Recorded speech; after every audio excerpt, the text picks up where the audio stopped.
Shalom anak-anak. Sekarang kita akan belajar agama. Kita belajar dengan tema Yesus adalah Tuhanku. Dan hari ini kita akan belajar kemenangan Yesus melawan iblis. Nah, sebelumnya kita akan menyanyi dulu. Hidupku bukannya aku lagi.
Tuhan Yesus, terima kasih untuk kasih setia Tuhan kepada kami. Terima kasih kami dapat belajar bersama-sama. Kami akan belajar agama. Kami akan belajar firman Tuhan. Tuhan tolong kami, tolong pimpin kami agar kami dapat belajar firman Tuhan dengan sungguh-sungguh dan agar kami dapat menaati firman Tuhan dan melakukannya dalam kehidupan kami. Di dalam nama Tuhan Yesus Kristus kami berdoa. Amin. Nah, anak-anak, minggu lalu kalian sudah belajar ketika Yesus berusia 12 tahun. Yesus bertumbuh menjadi anak yang taat kepada orang tuanya, taat kepada papa mamanya, dan dia juga senang belajar firman Tuhan. Dia mau taat dan duduk dengan tenang saat belajar firman Tuhan. Nah, sekarang kita belajar mendengarkan firman Tuhan saat Yesus sudah menjadi besar dan dewasa. Seperti papa mama kalian, seperti ibu guru sudah dewasa. Nah, sebelum Yesus pergi untuk menceritakan kabar baik, untuk menceritakan firman Tuhan, Yesus dibawa oleh Roh Allah ke suatu tempat yang jauh dari rumahnya, tempat yang jauh dari teman-temannya, yaitu di padang gurun. Apakah kalian tahu apa itu padang gurun?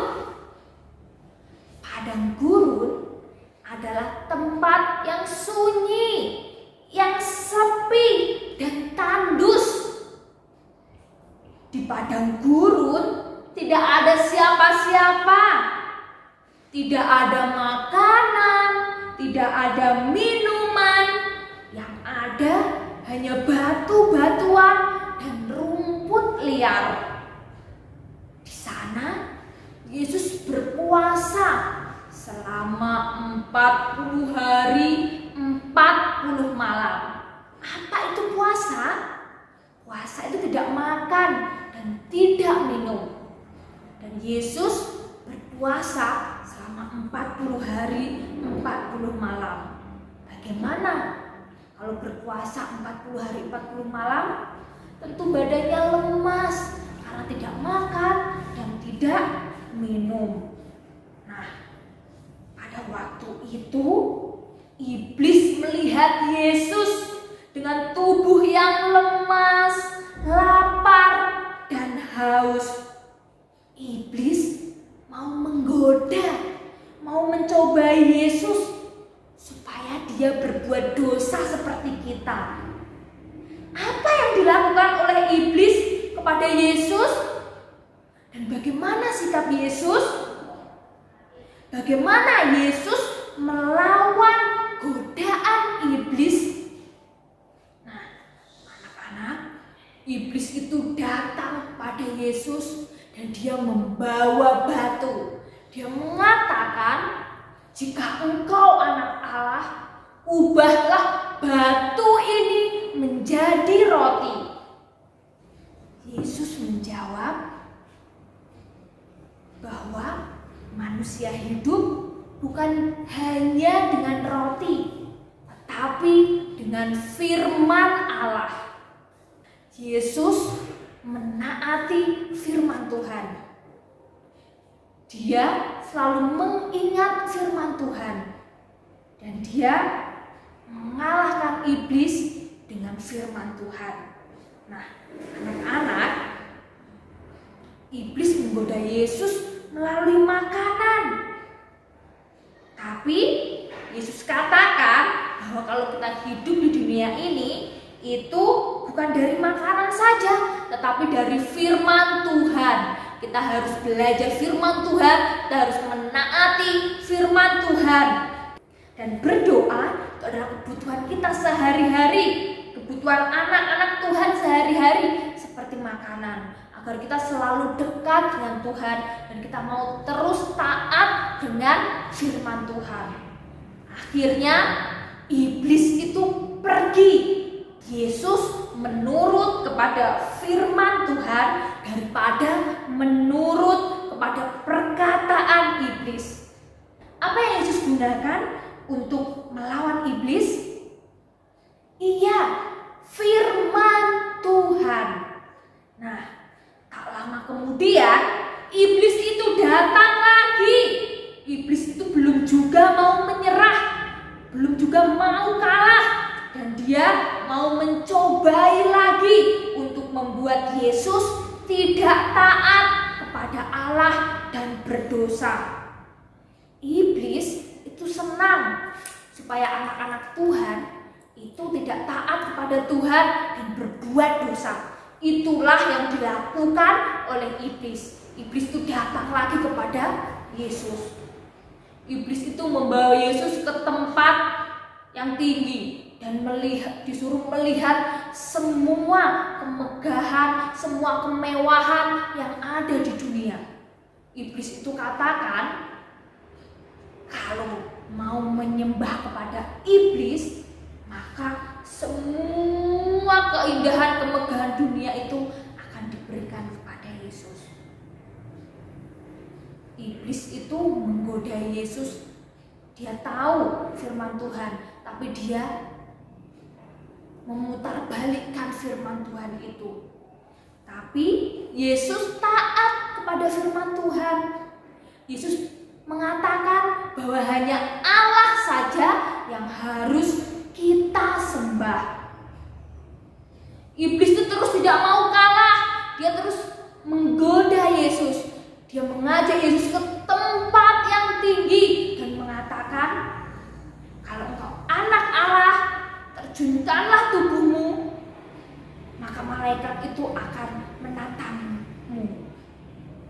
Tapi Yesus berkata, Yesus menaati firman Tuhan supaya kita tidak mencobai Tuhan, supaya kita selalu taat kepada Tuhan.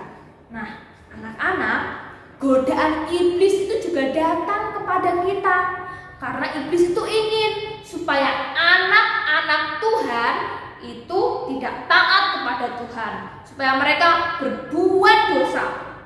Dengan apa iblis menggoda kita? Mungkin melalui televisi, melalui mainan, melalui HP, supaya kita tidak taat kepada Tuhan, supaya kita tidak mau beribadah kepada Tuhan, tidak taat kepada papa, mama. Iblis menggoda kita melalui hal-hal itu. Jadi anak-anak yang sayang kepada Tuhan Yesus harus mau menurut kepada Tuhan Yesus daripada mainan kesayangan daripada HP, daripada televisi. Kita harus lebih taat kepada Tuhan, kepada firman Tuhan. Kita harus mau menurut kepada Tuhan dengan rajin sekolah minggu, dengan rajin belajar firman Tuhan, dengan rajin berdoa dan mengasihi teman-teman. Nah, akhirnya iblis itu lari dari hadapan Yesus karena dia sudah kalah dan dia tidak mau menyembah kepada Tuhan. Nah, anak-anak, mengapa Yesus dapat menang melawan iblis? Karena Yesus taat, Yesus menurut kepada Allah dengan menggunakan firman-Nya untuk mengalahkan iblis. Kita dapat mengalahkan segala godaan iblis yang datang dalam hidup kita, seperti godaan main HP, main televisi, nonton televisi, lalu main game, dengan kita mau lebih taat kepada perintah Tuhan Yesus. Dari mana kita tahu perintah Tuhan Yesus?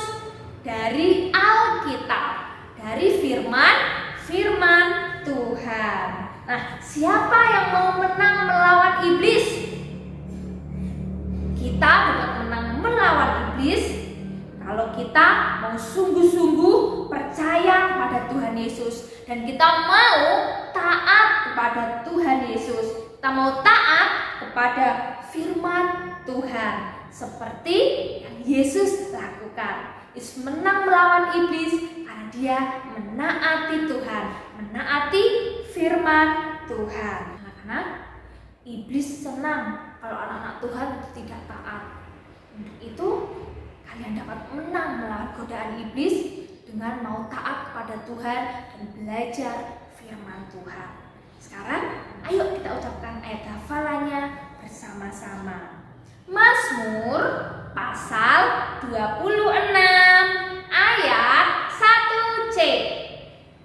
Kepada Tuhan aku percaya dengan tidak ragu-ragu. Mazmur pasal 26 ayat 1c. Kepada Tuhan aku percaya dengan tidak ragu-ragu. Kita mau sungguh-sungguh percaya kepada Tuhan. Dan tugas kita hari ini Tugasnya adalah mengucapkan ayat hafalan. Mazmur pasal 26 ayat 1c. Kepada Tuhan aku percaya dengan tidak ragu-ragu. Mari kita berdoa. Tuhan Yesus, terima kasih kami sudah belajar firman Tuhan. Kami mau sungguh-sungguh percaya kepada Tuhan Yesus dan kami mau sungguh-sungguh menaati firman Tuhan. Tolong kami Tuhan agar kami menang melawan godaan iblis dan agar kami dapat terus setia dan taat kepada Tuhan. Di dalam nama Tuhan Yesus Kristus kami berdoa. Amin. Terima kasih anak-anak sudah belajar dan mendengarkan firman Tuhan dengan baik. Tuhan Yesus memberkati.